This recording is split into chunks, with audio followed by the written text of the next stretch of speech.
जय हिंद दोस्तों। आज की इस वीडियो में हम लोग कुछ और महत्वपूर्ण प्रश्नों को डिटेल में सॉल्व करके देखेंगे कि इसका आंसर क्या होगा। इंटरव्यू में या एग्जाम में भी आपसे पूछा जा सकता है, तो आइए देख लेते हैं। पहला प्रश्न है कि फ्यूज जो होता है के विरुद्ध सुरक्षा प्रदान करता है। इसका ऑप्शन क्या क्या है? डिस्ट्रीब्यूशन बोर्ड के, ओपन सर्किट के, शॉर्ट सर्किट ओवरलोड के या क्लोज सर्किट के विरुद्ध सुरक्षा प्रदान करता है। तो इसका जो आंसर होगा वो होगा शॉर्ट सर्किट और ओवरलोड के विरुद्ध वह सुरक्षा प्रदान करता है जो हमारा फ्यूज होता है।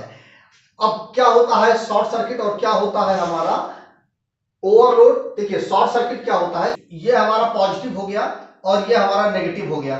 अब यहां पर क्या है कि ये सप्लाई इस तरफ चलेगी, इस लोड से होते हुए फ्यूज से होते हुए हमारी सप्लाई आ जाएगी।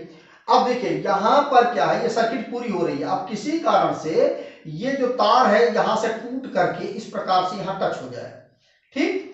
अब चूंकि बीच में रेजिस्टेंस था तो कोई दिक्कत नहीं थी, सब कुछ सही था। लेकिन किसी कारण से अगर ये तार यहां पर टच हो जाए तो क्या होगा, इसको हम क्या बोलेंगे, शॉर्ट सर्किट। यहां पर क्या हुआ, बिना किसी रेजिस्टेंस के जो हमारा पॉजिटिव और नेगेटिव या फेस और न्यूट्रल शॉर्ट हो गए हैं, तो इस कंडीशन को हम शॉर्ट सर्किट बोलेंगे जब बीच में रेजिस्टेंस ना हो। अब बात होती है ओवरलोड की, तो ओवरलोड कंडीशन क्या होगी? मान लीजिए कि जो सर्किट में है फ्यूज जो लगाया गया है वह 10 एम्पियर का फ्यूज लगाया गया है। अब उस सर्किट में जो फ्लो हो रहा है, मान लीजिए यही हमारी सर्किट है, इस सर्किट में ये हमारा फ्यूज लगाया गया है, मान लीजिए 10 एम्पियर का हमारा फ्यूज लगाया गया है। अब इस सर्किट में जो लोड फ्लो हो रहा है, जो लोड हमने जोड़ रखा है, पहले हमने जो डिजाइन किया था वो 10 एम्पियर के बराबर ही डिजाइन किया गया था कि जो लोड है वो 10 एम्पियर करंट कंज्यूम करेगा, तो जो फ्यूज है उससे 10 एम्पियर करंट फ्लो होती रहेगी और इसकी कैपेसिटी भी 10 एम्पियर की है, तो कोई दिक्कत नहीं होगी। लेकिन किसी कारण से ये मान लीजिए कोई लोड हमने बढ़ा दिया और ये 12 एम्पियर का करंट लेने लगा, तो इस कंडीशन को फ्यूज जो है वह ओवरलोड की कंडीशन मानेगा कि इस पर लोड जो है ओवर हो गया है, ज्यादा लोड हो गया है। तो ये तुरंत क्या कर देगा, ये फ्यूज जो हमारा उड़ जाएगा, ओपन हो जाएगा और हमारी सर्किट जो हमारी सेफ बच जाएगी। तो कुल मिला करके जो हमारा फ्यूज होता है वो किसके विरुद्ध सुरक्षा प्रदान करता है? शॉर्ट सर्किट और ओवरलोड के। एक चीज ये भी जान लीजिए, जो फ्यूज होता है वो किसी सर्किट का सबसे कमजोर हिस्सा होता है, सबसे कमजोर। कोई भी असंतुलन होने पर सबसे पहले हमारा फ्यूज जो है वो ओपन हो जाता है। अगला क्वेश्चन है, डीसी सर्किट में ऊर्जा के गुणन के बराबर होता है। जो ऊर्जा होती है वो किसके गुणन के बराबर होती है? वोल्टेज और आवृत्ति के बराबर होती है, वोल्टेज और करंट के बराबर होती है, वोल्टेज और प्रतिरोध के बराबर होती है, या करंट और प्रतिरोध के बराबर होती है। तो इसका जो आंसर होगा वो होगा वोल्टेज और करंट के बराबर होती है जो डीसी सर्किट में जो ऊर्जा होती है। अब चूंकि क्यों, क्योंकि देखिए जो एसी सर्किट में क्या होता है, पावर का फॉर्मूला क्या होता है, P equal to V into I into cos phi, ठीक है। इसमें पावर फैक्टर होता है तब हमारा पावर निकल के आता है, जो ऊर्जा निकल करके आती है। लेकिन जब हमारा चूंकि ये डीसी सर्किट है तो ये जो कॉस फाई है वो हमारा हट जाएगा, केवल और केवल वोल्टेज और करंट, वोल्टेज और करंट के गुणनफल के बराबर ही हमारा डीसी सर्किट में ऊर्जा होती है। करंट और वोल्टेज का हम मल्टीप्लाई कर देंगे जब हमारा डीसी सर्किट होगा। तो इसका जो आंसर होगा वो होगा वोल्टेज और करंट। अगला क्वेश्चन है, स्लिप रिंग मोटर में होती है, ऑप्शन है इसके, निम्न प्रवर्तन बला गुण, निम्न शक्ति गुणांक, या उच्च प्रवर्तन बला गुण, या उच्च दक्षता।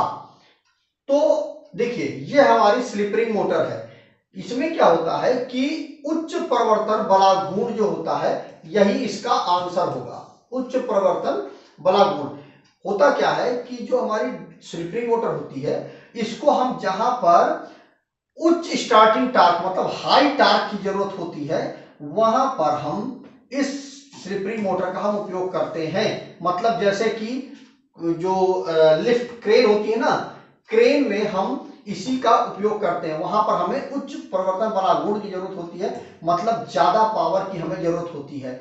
स्टार्टिंग टार्क जहां पर ज्यादा होता है, जैसे कि जो डीसी सीरीज मोटर होती है ना, डीसी सीरीज जो मोटर होती है उसको भी हम वहीं पर उपयोग करते हैं। कहां पर? उच्च प्रवर्तन बला गुण वाली जगह पर हम उपयोग करते हैं, मतलब जहां पर उच्च स्टार्टिंग टॉर्क की जरूरत होती है वहां पर हम डीसी सीरीज मोटर की भी उपयोग करते हैं, या हम स्लिप रिंग मोटर का भी उपयोग करते हैं जहां पर हमें स्टार्टिंग टॉर्क ज्यादा की जरूरत होती है। तो इसका आंसर होगा उच्च प्रवर्तन बला गुण की जो आवश्यकता होती है उसको वहां पर हम स्लिप रिंग मोटर उसको हम बोलते हैं।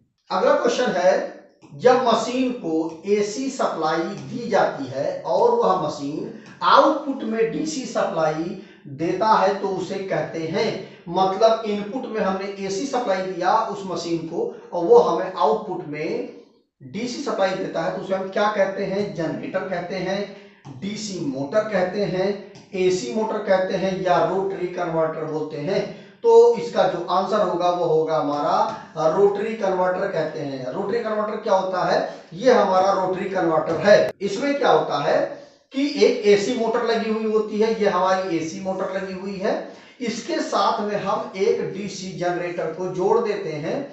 अब हम जब एसी मोटर को जब हम सप्लाई देते हैं तो ये क्या करता है? मैकेनिकली डीसी जनरेटर से जुड़ा हुआ होता है। अब क्या करता है कि जैसे ही हम ये चलता है, हमारा जो हमारा एसी मोटर होता चलता है वो मैकेनिकली इसकी सॉफ्ट डीसी जनरेटर से जुड़ी होती है, तो डीसी जनरेटर हमारा घूमने लगता है और यहां से हमें क्या मिल जाता है? डीसी सप्लाई हमें मिल जाती है। तो यहां पर मैंने लिख भी रखा है कि रोटरी कन्वर्टर इसमें सामान्य रूप से एसी मोटर के साथ में एक डीसी जनरेटर मैकेनिकली जुड़ा हुआ होता है। इसका प्रयोग हम सामान्यतः प्रयोगशाला में करते हैं। यहाँ पर जितनी देर तक हमारी एसी मोटर चलेगी उतनी देर तक ये हमें डीसी सप्लाई देता रहेगा। कौन सा? रोटरी कन्वर्टर हमें देता रहेगा। तो जो हमारा क्वेश्चन था कि एसी हम सप्लाई देते हैं इनपुट में और हमें आउटपुट में मशीन से क्या मिल जाता है? डीसी सप्लाई मिलता है। तो इस जनरेटर के माध्यम से हमें डीसी सप्लाई मिल जाता है। ये एक विशेष प्रकार का मशीन होता है, इससे हम डीसी जूस उत्पादित करते हैं। अगला क्वेश्चन है, मोटर जिसमें सीरीज फील्ड वाइंडिंग और शंट फील्ड वाइंडिंग के कारण उत्पन्न हुई फील्ड की सहायता के लिए जुड़ी होती है उसे कहा जाता है। ऑप्शन है इसके series motor, shunt motor, cumulative compound motor या डिफरेंशियल कंपाउंड मोटर। इसका जो ऑप्शन होगा वो होगा कम्युलेटिव कंपाउंड मोटर। अब यह जो कम्युलेटिव कंपाउंड मोटर होता है यह दो प्रकार का होता है। इसमें एक लॉन्ग शंट की होती है और एक शॉर्ट शंट की होती है। तो ये दो प्रकार की होती है। इसका जो डायग्राम है वो मैंने आपको दिखा दिया। इसमें देखिए मैंने लिख भी दिया है, इसमें सीरीज फील्ड वाइंडिंग और शंट फील्ड वाइंडिंग एक विशेष प्रकार से जुड़े होते हैं या दो प्रकार का होता है, जो कि एक लॉन्ग शंट का होता है, एक शॉर्ट शंट का होता है। तो इस प्रकार से हमने इस वीडियो में 5 क्वेश्चंस को डिटेल में समझा। मुझे उम्मीद है कि आपको ये सारे क्वेश्चन समझ में आ गए होंगे। इसी तरह के आगे और भी वीडियो आते रहेंगे, चैनल के साथ जुड़े रहिएगा। मेरा एक ब्लॉग है जिसका नाम है www.targetelectrician.com। वहां पर जाकर के आप इलेक्ट्रिकल से संबंधित बहुत सारी जानकारी, बहुत सारा नॉलेज आप ले सकते हैं। बहुत अच्छे अच्छे आर्टिकल वहां पर लिखे गए हैं, आप एक बार विजिट करके जरूर देखिएगा। तो आज की वीडियो बस इतना ही। जय हिंद दोस्तों।